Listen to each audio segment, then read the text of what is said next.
What's going on YouTube? My name is Mr. Crippled, and today I'm going to be talking about Pele. Now before I get into the video, don't forget to like, comment, subscribe, and if you like to keep up with any future content, I will be leaving a link to my Discord and my Twitch in the description below. Now, this video is going to be a little bit short, and it's going to be very to the point. This character fucking sucks.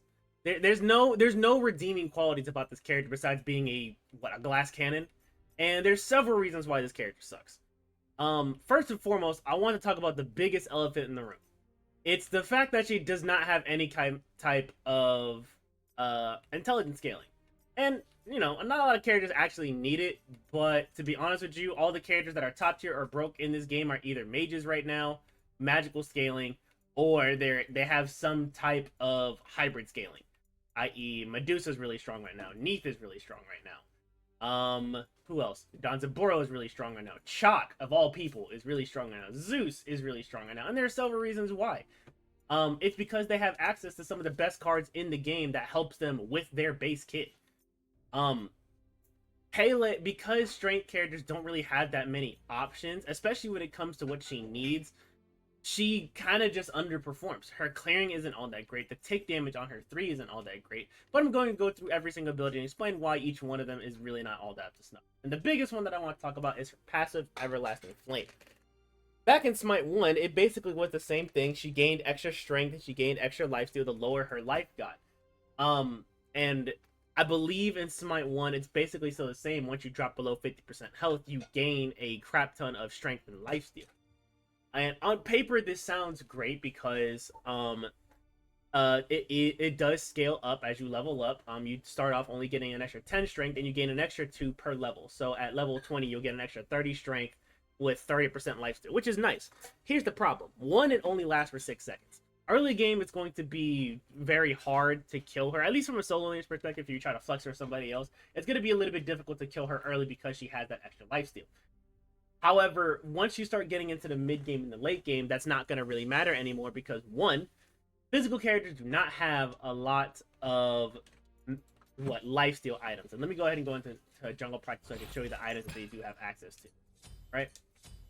So, when it comes to lifesteal items, they have Devos, and Devos really isn't that strong of a lifesteal item. It really is only there for the extra strength and a little bit of lifesteal. If you're using this card primarily to lifesteal, you're not going to get any health back. You actually, in my opinion, probably get more lifesteal back if you have Death Toll, but she can't build this card because it's not good on her. So this is kind of a wasted slot on her. The only other three items that even have a remote amount of lifesteal is Serrated Edge, which is probably the second or first best option. You have Bloodforge, which is the best option. Given the fact that the active gives you a health shield. And it does give you a little bit of attack speed, so it does help.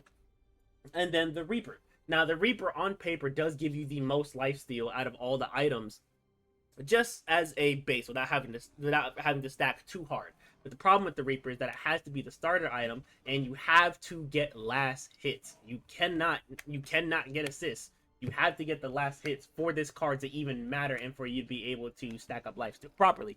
As a jungler, this is going to be really easy to do. Anywhere else, like solo, like they try to advertise her as, it's going to be damn near impossible. And what's crazy is that had they given her hybrid scaling, she would have had access to better lifesteal items, which would have helped her immensely and probably changed her spot or changed how she plays. For example, Typhon's Fang. It got a small buff, giving actual damage on it now, giving intelligence, but it has 35% lifesteal on it. You have Soul Gem, one of the best solo laner or utility lifesteal items in the game, where every time you cast an ability, you gain lifesteal. This card would have been perfect on her since she gets 2 charges of her 1. So she could stack up to 3 by just pressing her third ability and then popping her 1 twice. And then her 2, her actual source of damage, the big burst damage, is going to hit immensely harder, simply because of being able to build this item. But she can't, so it hurts her. Another thing about it is that with her passive, once late game comes along, you're not going to survive if you drop past 50% health. Let's be 100% real here. The second you go below 50%, you're going to die. There's too many characters that hit way too hard. There's not enough characters. There's no items in the game that give auras to anybody. Hell, the support items really only help the support. They don't do anything for the team around you. You have to build actors around that to help her survive. And since she needs to get Blink, even with the changes to her 3, again, I'll go over that in a moment. Even with the changes to her 3, she still needs Blink to get in, which means she uses utility in her beads, which means she has to go an item like, where is it? Talisman of Purification. That way she can cleanse CC off of herself and not instantly die. And since we're currently in a spot where CC is so important in team fights, and the one thing that kills this character is CC, there's not much she can do once late game comes around. Next thing I want to talk about is her 1. Now her 1 is strong. It did see a minor quality of life. Basically, if you hit the ability at max range, if you hit it at the very tip of this line here, they will still get hit by every single one of the returning projectiles that come back. Once you're at level 20, you can see that they come up to 4, I think. 1, 2, 3, 4, 5, 6, 5. 5 projectiles. Here's the problem. This ability is so narrow that it's easy to hit initially with, but hitting the other parts of the ability without hitting the knockup first is going to be a struggle. And this is her primary source of poke, and it's her primary source of clear. So even if you manage to hit the wave with this and you're trying to hit the enemy god in front of you, you have to move around to get the other projectiles to come out, but they do come out a little bit slow on the initial cast. So hitting the other projectiles in a laning phase, this is purely just a laning phase, is going to be hard. And it doesn't really net you a lot of reward. You really only use it to clear the minions, which it's fine, it does its intended purpose. But from a jungling standpoint, the damage you get off of this is negligible. The other thing I want to talk about is Pele's 2. Now her 2 is probably her best ability. It has the best CC move on it, which is a knockup. There's not really a way you could deal with a knockup unless you pre-beats, and if she sneaks up on you, there's really nothing you can do about it. Does plenty a decent amount of burst damage, doing 250 damage with the 80% strength scaling, which is nice. And then as you level it up, it's going to get more rings around it when all of them can knock up if they weren't hit with the initial one. But the rings do less damage and do a smaller knockup. But it's still 220 with 60% strength scaling. So it's still a really nice knockup and does plenty of damage. The biggest change that it saw is that if you activate it during the big burst part of her 3, if you don't know what that looks like, here it is. You can actually move forward and do the knockup. And on paper, I thought it sounded cool. She finally had a move to help her get in. But as you can see, let me go ahead and reset these cooldowns. As you can see, it goes nowhere.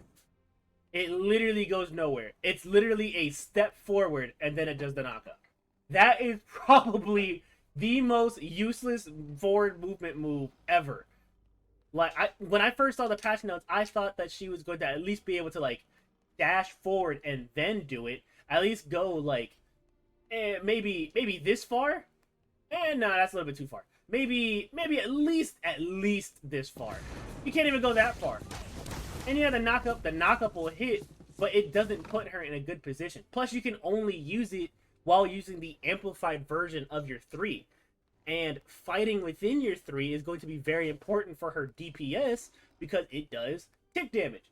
So you're going to burn through all of your fuel, and then you're not going to have, not only are you going to be all-inning on somebody, you won't have a way to get back out because this move right here is her source of movement. She's not meant to use running abilities to be, or like a quick dash or anything like that. She's meant to use this and amplify every once in a while so she can close distance and chase people down.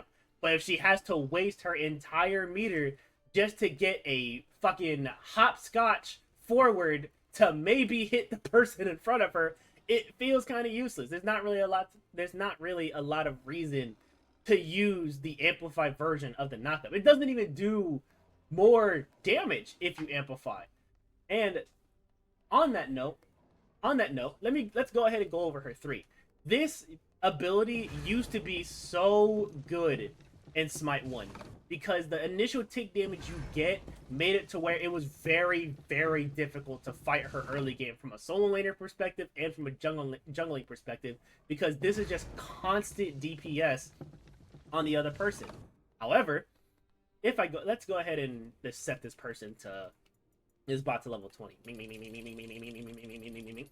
And then apply the settings, okay? If you just no cards on, let's just say this is the start of the game, right? Let's just say it's the start of the game. You're probably gonna be, if you're doing it from solo, let's do Bluestone Pendant. Oh wait, I had to be in the fountain. Let's do Bluestone Pendant and a tier 1 strength item. So boom, tier 1 strength item. Okay? If you go up and then pop this, look how little this damage is. So what? If you manage to hit every single part, you do 326 damage. By letting the entirety of this move go, you do 326 damage.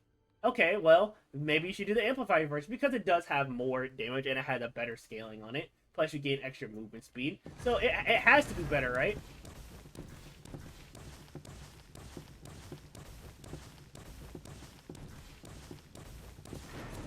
Oh, I did something stupid.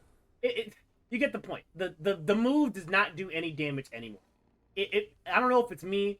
I don't know if it's the physical scaling, because physical scaling characters right now, they just kind of suck. Or whatever the reason is. Whatever the reason is, the 3 does not do any damage. They really did want this move to really only be for utility. You really only want to use it for the movement speed and for this booty butt cheek fucking knockup. Or the dash on the knockup, not the knockup itself. The knockup's dumb. So you take away a lot of the damage on her 3, which is probably one of her primary sources of damage. The 1 still feels a little clunky to use when you're trying to burst somebody down, and the only ability that's really worth a damn is the 2, and the change that they gave to it doesn't do anything. And on top of that, her passive can't really help her once mid to late game comes along, because you're gonna have anti-heal by the second card. The second you see Pele along with any other healer in the game, and trust me, if you're running a ranked game or even a casual game, you're gonna see a healer of some kind, and if you don't, you're playing arena. So the thing that's gonna help her actually do more damage and sustain is completely taken away from her by the second card, because there is no card in the game that will actually help her. And even if you try to be like tanky with it, and you try to go Shield of the Phoenix, if you try to go like Glad Shield, her base damage is so freaking low that that these 2 items will quite literally do nothing for her. She will not be a threat. I've seen people do Bluestone into Shield of the Phoenix into Mystic Mail enough times that I can count, and every single time they do not scare me, because they do not do any damage. And the damage that they do get is all from freaking Mystical Mail. And then the last thing, her ultimate is still the same. There's nothing bad about it. There's nothing new about it. There's nothing great about it. It's just a CC immune dash forward that slows the first enemy hit, and then she gains AoE autos. It still hits hard, but she's gonna be diving in, and if she's a tank, she's not gonna be too scary with the damage. And if she's a DPS, she's gonna die unless you use it to kill confirm a squishy. But if she goes in and they see her, stun. If she goes in and they see her, Sobek pull. If she goes in and they see her,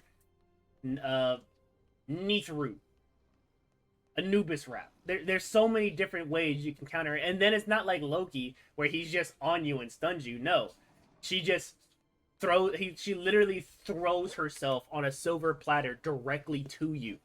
And if you don't stop her, it's your fault. It's kind of, in all honesty, it's kind of like dealing with Thanatos in a way, but a worse version of Thanatos. This character definitely needs a lot of help. I think she needs to be completely reworked, given some kind of intelligent scaling, and it should be primarily intelligent scaling, kind of like they did with Medusa. it was really interesting what they did with Medusa, because now she's actually a mage now. But in the games prior, she was meant to be ability based anyway, so her having primarily intelligence scaling was perfect for her.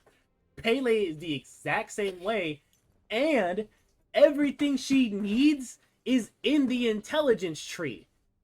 So the fact they didn't give her any intelligence scaling is actually mind-boggling to me. Let me know what y'all think about her in the comment section below. This character's buns. Please buff her. Thank y'all for watching, and y'all take care.